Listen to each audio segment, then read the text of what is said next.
नमस्कार दोस्तों, विकास एनालिसिस में आप सभी का स्वागत है। और दोस्तों, आज हम खाद्य निरीक्षक में पूछे गए सामान्य अध्ययन के आगे के पार्ट को पढ़ेंगे। दोस्तों, इससे पहले हमने आपको जो है 90 तक प्रश्न करा दिए थे। आज जो है दोस्तों हम इसके आगे के प्रश्न को देखेंगे। तो दोस्तों, अगर आप हमारे चैनल पर पहली बार आए हैं तो प्लीज़ हमारे चैनल को एक लाइक और सब्सक्राइब सपोर्ट जरूर करिएगा। चलिए दोस्तों, इन प्रश्न को हल करते हैं। पहला प्रश्न है आपका यहाँ पे, सीलिया की क्रियाशीलता को निम्न में से कौन सा वायु प्रदूषक अवरुद्ध करता है। जो सीलिया एक क्रियाशीलता है उसकी कौन सा जो है वायु प्रदूषक को रोकता है ना, अवरुद्ध करता है मतलब कम करता है। पहला ऑप्शन है आपका सल्फर डाइऑक्साइड, दूसरा है नाइट्रोजन ऑक्साइड, तीसरा है आपका हाइड्रोजन साइनाइड और चौथा है आपका कार्बन मोनोऑक्साइड। तो इसका सही आंसर क्या हो जाएगा, वो होगा यहाँ पे आपका कार्बन मोनोऑक्साइड है ना, कार्बन मोनोऑक्साइड जो होगा यहाँ पे आपका करेक्ट हो जाएगा। दोस्तों, व्यापम ने जो है इसके प्रश्न को जो है विलोपित कर दिया था, तो यहाँ पे इसका सही आंसर क्या हो जाएगा, कार्बन मोनोऑक्साइड हो जाएगा। अगला प्रश्न देखते हैं। अगला प्रश्न है आपका यहाँ पे, फ्लोराइड का कौन सा कायिक प्रभाव सही है ना, फ्लोराइड का जो है कौन सा कायिक प्रभाव सही है वो पूछा जा रहा है।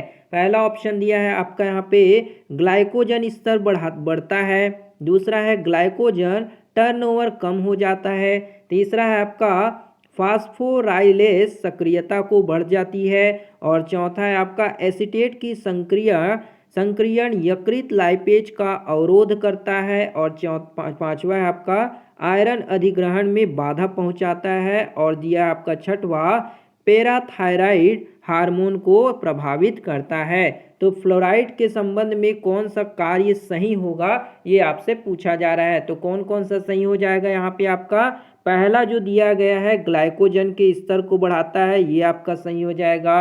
और क्या दिया है, ग्लाइकोजन टर्नओवर को कम हो जाता है, ये भी आपका सही होगा। और तीसरा ऑप्शन दिया है फास्फोराइलेस की सक्रियता बढ़ जाती है, ये आपका यहाँ पे गलत हो जाएगा। चौथा ऑप्शन दिया है आपका एसीटेट का संक्रियण यकृत लाइपेज का अवरोध करता है, ये भी आपका यहाँ पे क्या हो जाएगा, सही हो जाएगा। और पांचवा दिया है आपका यहाँ पे आयरन अधिग्रहण में बाधा पहुंचाता है, तो ये भी आपका सही होगा। और छठवा दिया है पैराथायराइड हार्मोन को प्रभावित करता है, तो ये आपका यहाँ पे गलत हो जाएगा। तो कौन कौन सा सही होगा, पहला, दूसरा और चौथा, पांचवा यहाँ पे आपके करेक्ट हो जाएंगे। तो देख लेते हैं कौन से ऑप्शन में दिया है आपका, पहला, दूसरा, चौथा और पांचवा। तो ऑप्शन नंबर बी आपका यहाँ पे करेक्ट हो जाएगा। अगला प्रश्न देखते हैं। अगला प्रश्न आपका यहाँ पे, निम्नलिखित कथनों पर विचार कीजिए, है ना, आपको कुछ स्टेटमेंट दिए गए हैं उस पर आपको विचार करने को कहा जा रहा है। पहला है, जमनालाल बजाज सागर परियोजना माही नदी पर है। दूसरा ऑप्शन है, हरी के बैराज से इंदिरा गांधी नहर निकलती है। तीसरा ऑप्शन है, टिहरी बांध गंगा नदी पर बना है। तो कौन कौन से कथन जो होंगे यहाँ पे सही होंगे वो आपसे पूछा जा रहा है। तो कौन कौन से सही हो जाएंगे, यहाँ पे आपका दिया गया है जमनालाल बजाज सागर परियोजना माही नदी पर स्थित है, तो ये आपका यहाँ पे सही हो जाएगा। और दूसरा है, हरी के बैराज से इंदिरा गांधी नहर निकलती है, ये भी आपका यहाँ पे सही हो जाएगा। यानी कि ए और बी जो होंगे वो सही होंगे, यानी कि पहला और दूसरा केवल यही सही होंगे। तो ऑप्शन ए आपका करेक्ट हो जाएगा। अगला प्रश्न देखते हैं। अगला प्रश्न दिया है आपका यहाँ पे, देश का कौन सा शहर भूकंप के नो रिस्क प्रक्षेत्र एक में आता है ना, कौन सा एरिया एक में आता है भूकंप के, यानी कि भूकंप जो है वहाँ पे कम देखने को मिलती है, ये पूछा जा रहा है। पहला ऑप्शन है बेंगलुरु, दूसरा है भोपाल, तीसरा मुंबई, चौथा है आपका हरिद्वार। तो यहाँ पे दोस्तों इसके जो सारे ऑप्शन दिए गए हैं, व्यापम ने जो है इसको, इस प्रश्न को विलोपित कर दिया है ना, क्योंकि जो देश का भूकंप के नो रिस्क वाले क्षेत्र एक में आते हैं उनमें आपके हो जाते हैं उड़ीसा, है ना, उड़ीसा आते हैं, और क्या आते हैं, महाराष्ट्र आता है, इसके अलावा आता है आपका एपी यानी कि आंध्र प्रदेश, और कर्नाटक पूर्वी वाले क्षेत्र आते हैं ना, कर्नाटक पूर्वी वाले क्षेत्र जो होते हैं वो आपके यहाँ पे जो है नो रिस्क क्षेत्र में आते हैं, क्षेत्र 1 के अंतर्गत, जहाँ पे भूकंप जो है बहुत कम देखने की मिलती है। तो यहाँ पे व्यापम ने जो है इसके प्रश्न को विलोपित कर दिया है। तो इसका आंसर क्या हो सकता है, आप हमें कमेंट बॉक्स में कमेंट करके जरूर बताइएगा। अगला प्रश्न देखते हैं, छत्तीसगढ़ का सर्वोत्तम सौगोन पाया जाता है ना, छत्तीसगढ़ में सर्वोत्तम जो है सौगोन कहाँ पाया जाता है ये पूछा जा रहा है। पहला है केशकाल घाटी पर, दूसरा है खुरसेल घाटी, तीसरा है पिंजारिन घाटी और चौथा है आपका दरभा घाटी। तो छत्तीसगढ़ का सर्वोत्तम सौगोन कहाँ पाया जाता है, इसका सही आंसर क्या होगा, तो वो हो जाएगा आपका खुरसेल घाटी है ना, खुरसेल वैली आपका यहाँ पे ऑप्शन बी करेक्ट हो जाएगा। अगला प्रश्न है आपका यहाँ पे, छत्तीसगढ़ में शक्कर कारखाना स्थापित किया गया है, छत्तीसगढ़ में जो शक्कर कारखाना स्थापित किया गया है उसके बारे में पूछा जा रहा है। पहला ऑप्शन है आपका रम्हेपुर, करकाभाट और अरसमेटा और दूसरा ऑप्शन है रम्हेपुर, हरिछन हरिनछरपरा और अरसमेटा और तीसरा ऑप्शन है रम्हेपुर, बरमकेला, लमनी और चौथा है आपका रम्हेपुर करकाभाट केरता। तो कौन सा ऑप्शन यहाँ पे करेक्ट हो जाएगा छत्तीसगढ़ में शक्कर कारखाने के लिए, तो वो होगा आपका रामहेपुर, काकराभाट और जो हो जाएगा आपका केरता है ना, ऑप्शन नंबर डी आपका यहाँ पे करेक्ट हो जाएगा। अगला प्रश्न देखते हैं, अगला प्रश्न आपका यहाँ पे उचित संबंध जोड़ने के लिए दिया गया है, राष्ट्रीय फिल्म संग्रहालय, दूसरा है IVRI और तीसरा है आपका भारतीय विज्ञान संस्था और चौथा है TIFR है ना। यहाँ पे आपको दिए गए हैं, इनमें आपको सही संबंध बताना है कि ये कहाँ कहाँ पे स्थित है। तो राष्ट्रीय फिल्म संग्रहालय, तो राष्ट्रीय फिल्म संग्रहालय कहाँ पे है, तो वो हो जाएगा आपका यहाँ पे पुणे में है ना। तो राष्ट्रीय फिल्म संग्रहालय आपका हो जाएगा पहले का डी, यानी कि पुणे में है। दूसरा है आपका IVFI है ना,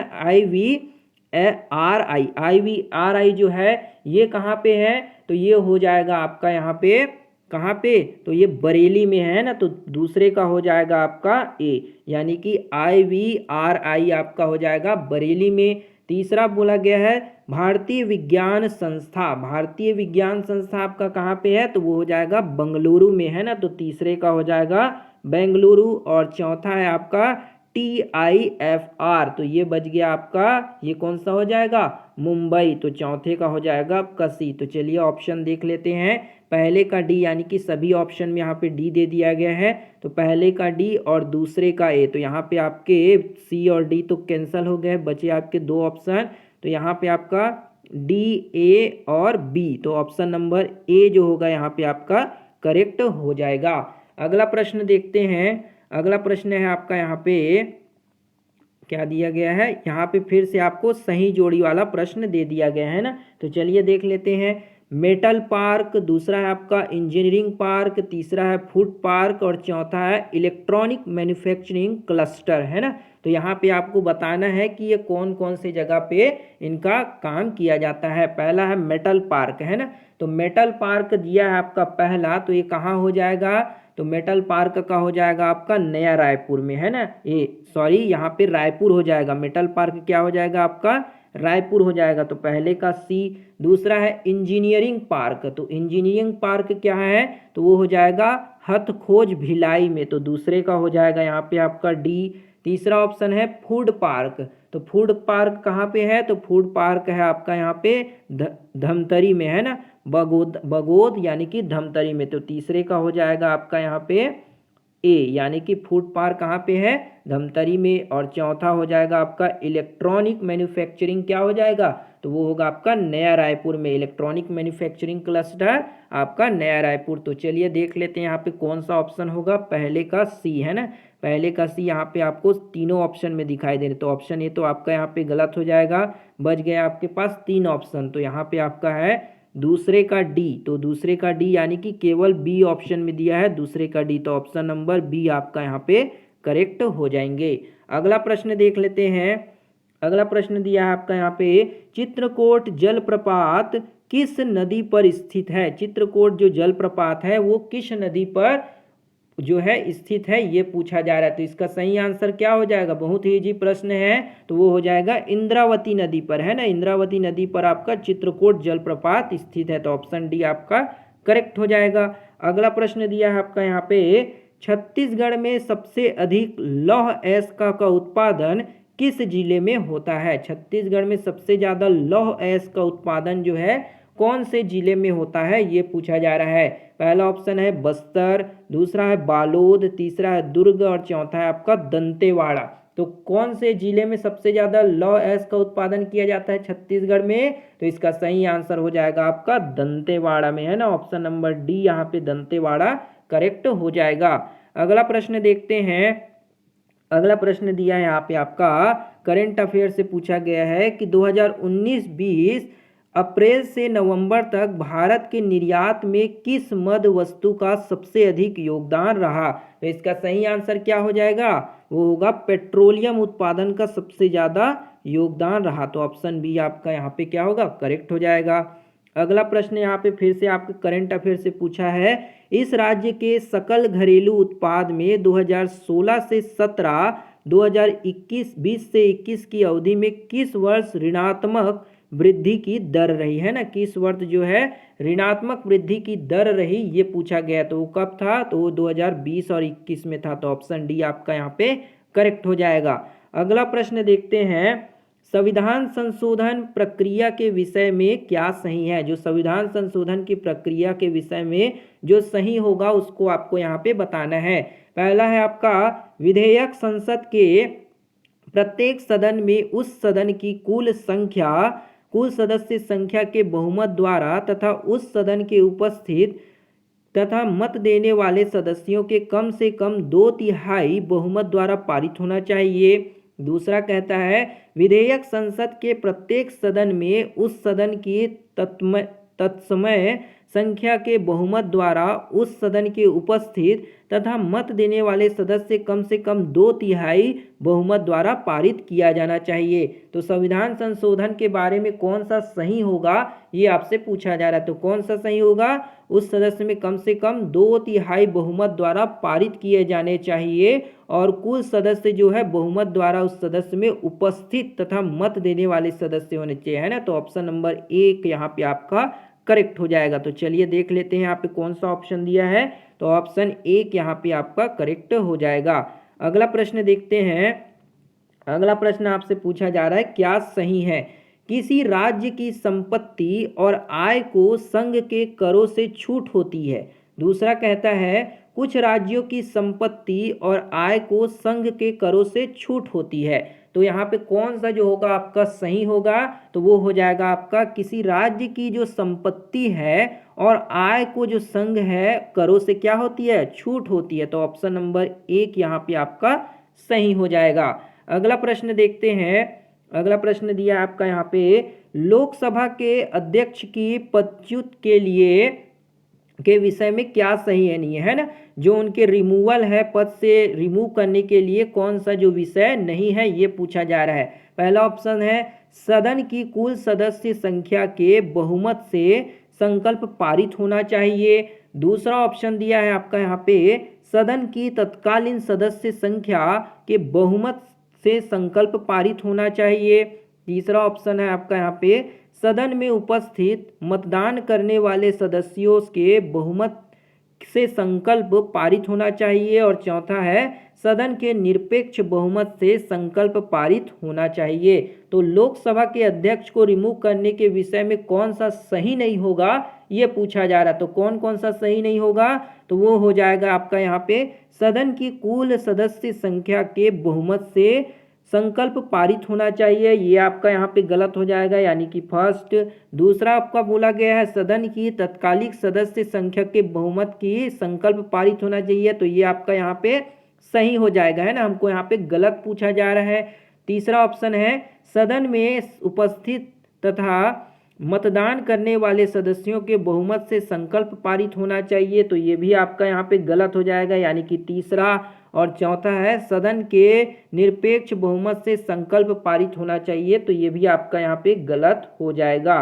तो ऑप्शन 4 भी आपका यहाँ पे आएगा। तो हमसे यही प्रश्न पूछा गया था कि लोकसभा के अध्यक्ष को रिमूव करने के विषय में जो सही नहीं है वो बताना था। तो कौन कौन से सही नहीं है आपके, पहला, तीसरा और चौथा। तो यहाँ पे आपका पहला, तीसरा और चौथा देख लेते हैं कौन से ऑप्शन में दिया गया है। तो यहाँ पे आपका हो जाएगा पहला, तीसरा और चौथा। तो ऑप्शन नंबर सी आपका यहाँ पे करेक्ट हो जाएगा। अगला प्रश्न देखते हैं।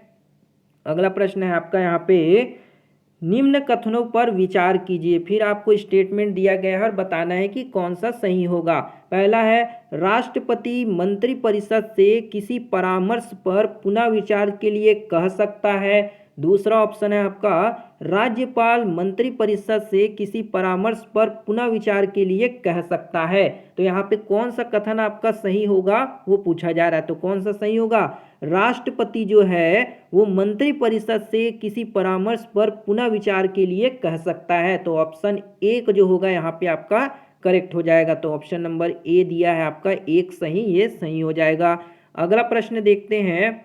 ये दिया गया आपका फिर से करंट अफेयर से, 2014 और 15 से 2017-18 की अवधि में प्रचलित कीमतों पर भारत के कुल सकल मूल्य वर्धन में किस क्षेत्र का हिस्सा बढ़ते जा रहा है। तो किस क्षेत्र का हिस्सा बढ़ते जा रहा है, तो वो आपका पशुधन है ना। ऑप्शन नंबर बी आपका पशुधन करेक्ट हो जाएगा। अगला प्रश्न देखते हैं। फिर से आपका करंट अफेयर का प्रश्न दिया गया है, भारत वन प्रतिवेदन 2019 के अनुसार भारत के कुल भौगोलिक क्षेत्र के कितने प्रतिशत भाग वन एवं वृक्षों से आच्छादित है ना। भारत के जो कितने प्रतिशत भौगोलिक क्षेत्र है वो वन और वृक्ष से आच्छादित है, ये पूछा जा रहा है। तो इसका सही आंसर क्या होगा, 24.56%। तो ऑप्शन सी आपका यहाँ पे करेक्ट हो जाएगा। अगला प्रश्न देखते हैं, अपने पद से किसे प्रत्यावर्तित किया जा सकता है। अपने पद से किसे जो है प्रत्यावर्तित यानी कि रिकॉल कर सकते हैं। पहला ऑप्शन है आपका नगर पंचायत का अध्यक्ष, दूसरा है नगर पंचायत का उपाध्यक्ष, तीसरा है नगर पालिका परिषद का अध्यक्ष और चौथा है नगर पालिका परिषद का उपाध्यक्ष। तो किसे अपने पद से जो है प्रत्यावर्तित किया जा सकता है, इसका सही आंसर क्या हो जाएगा। बहुत इजी प्रश्न है, आप सभी जानते होंगे, ग्राम पंचायत से रिलेटेड प्रश्न है। तो इसका आंसर जो है आप हमें कमेंट बॉक्स में कमेंट करके जरूर बताइएगा।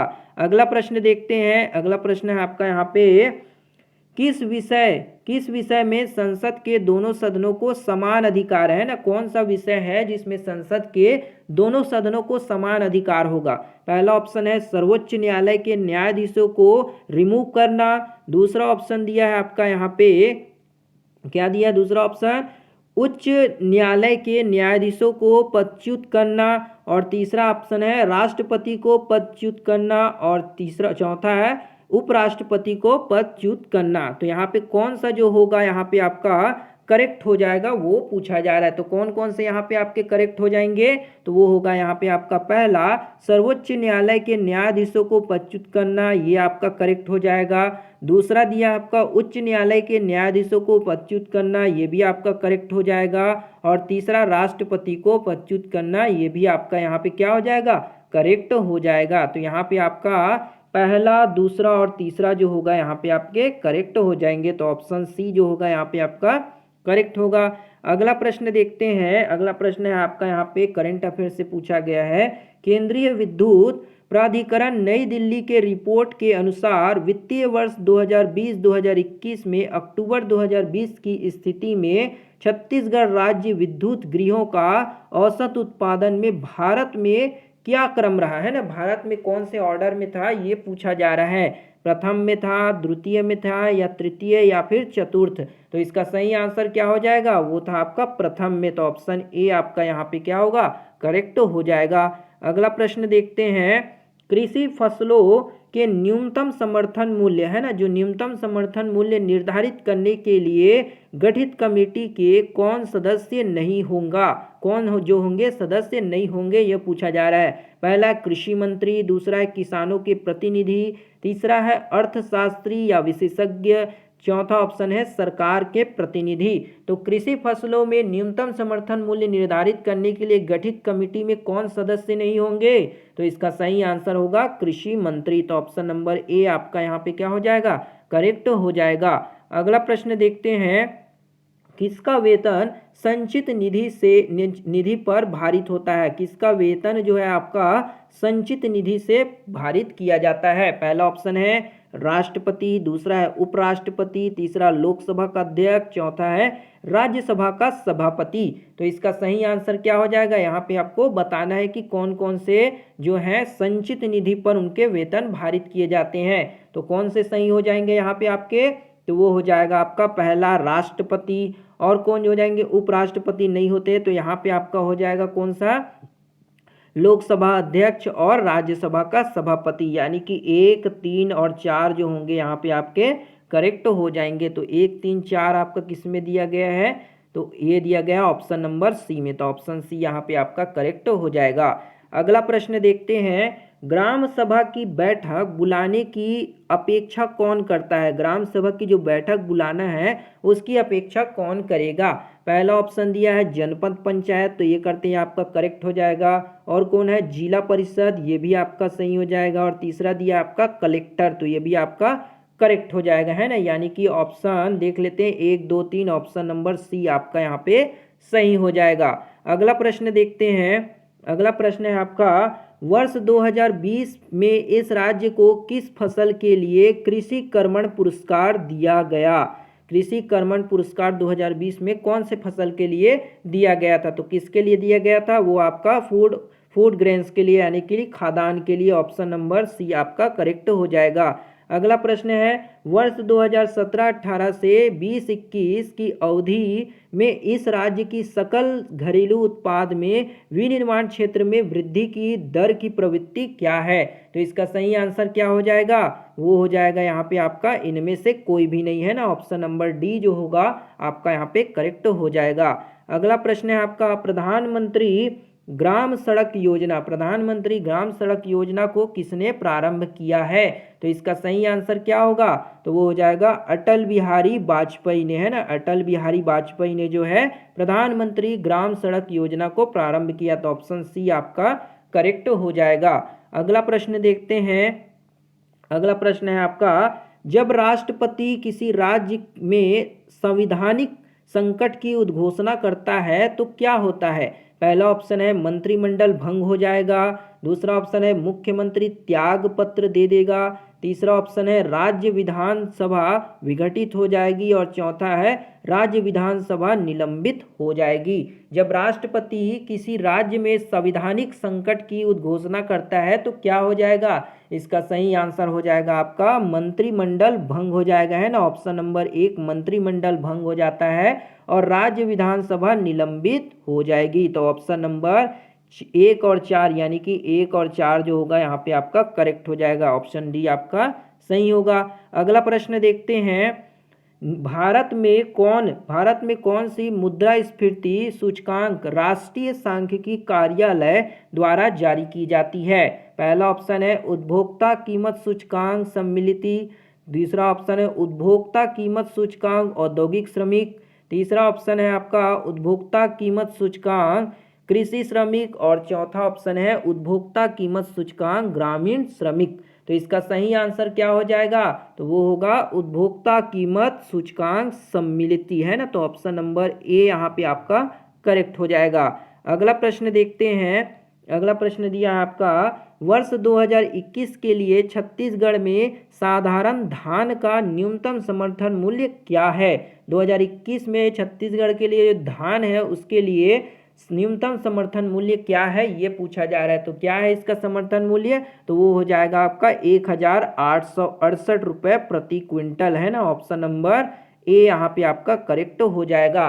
तो ये थी दोस्तों आपके छत्तीसगढ़ में खाद्य निरीक्षक भर्ती परीक्षा में पूछे गए सामान्य अध्ययन के महत्वपूर्ण प्रश्न। इसके आगे के प्रश्न को दोस्तों हम अपनी नेक्स्ट वीडियो में लाएंगे। अगर वीडियो बढ़िया लगा हो दोस्तों तो एक लाइक जरूर करिएगा, शेयर, सपोर्ट और सब्सक्राइब भी जरूर करिएगा। मिलते हैं दोस्तों अगली वीडियो में, तब तक के लिए जय हिंद, वंदे मातरम।